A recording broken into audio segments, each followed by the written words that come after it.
આ ગાંધી અને સરદારની ધરતી છે અને એટલા માટે સમગ્ર ગુજરાતની 6.5 કરોડ જનતા એ સવાલ પૂછી રહી છે કે ભારતીય જનતા પાર્ટીના 156 ઇંચની છાતીવાળા નેતાનું ચરિત્ર એવું કેવું ઉજળું કે એપ્સ્ટીનની ફાઇલોમાં નામ આવ્યું છે।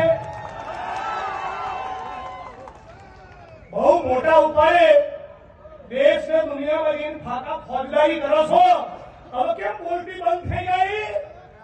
આવો ને જવાબ આપો કે જેફરી એસ્ટીનની જોડે આ વિશ્વગુરુ તમે શેની સલાહ લેવા જતા હતા? વિશ્વગુરુ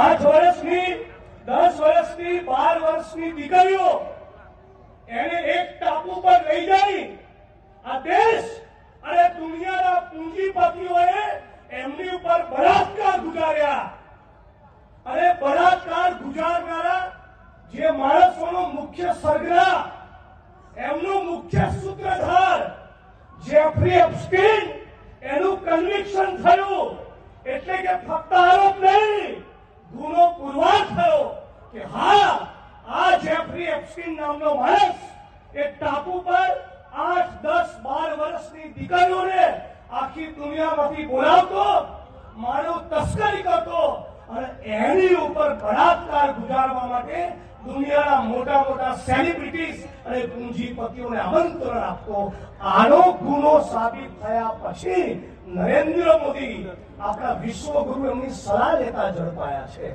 વાહ મારા વિશ્વગુરુ વાહ।